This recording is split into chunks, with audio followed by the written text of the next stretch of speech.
夜晚乜嘢啊嘛？呢次夜晚會食咩嘢嘛？夜晚食咩啊？你好緊張夜晚食乜嘢係嘛？我哋今日去邊度啊？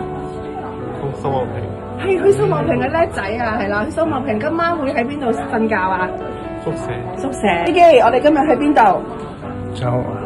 係秀茂坪。秀茂坪。係啦，我哋秀茂坪做乜嘢啊？喺嗰度。呢度瞓覺，仲有咧，同埋可以認識新朋友啊，係咪啊？新朋友係。你想唔想識新朋友啊？識新朋友。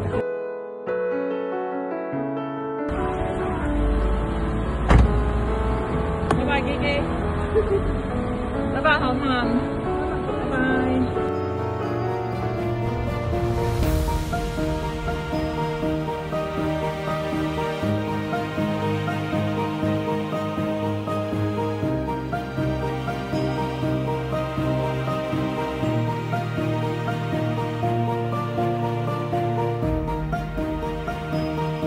阿仔而家就去咗秀茂坪宿舍邊，你喺度整緊咩啊？整緊蠟燭啊！咁啱時啱今日有呢一堂喎。係啦，時間好 fit 啊！係啊，你開唔開心啊？開心啊！佢又有個新環境去試下，我又嚟呢度識下朋友仔啊！係。咁你自己一路整，會唔會一路好掛住佢啊？都唔會，要分開下先好噶嘛。係啦。咁有咩令你轉變？你又肯俾佢暫宿咧？之前又冇去咧？之前冇咁嘅機會咯。係我都肯俾佢集中嘅，因為佢可以學習下自己點樣處理啊，同埋都為佢將來佢都要入住宿舍嘅一個準備嘅，都係一個好嘅。佢又有識到多啲朋友，我覺得係一個好嘅體驗。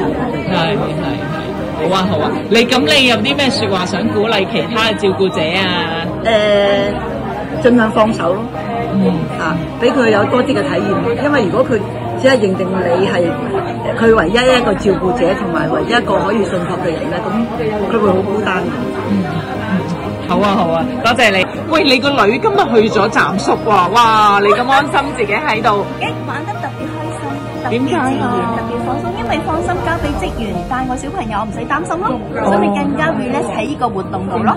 係啊，唔該晒中心，唔該晒零售中心，唔該晒。我再攞一杯入嚟俾你。係啦，咁就好啦，最緊要你開心啊！多謝晒。好，thank you。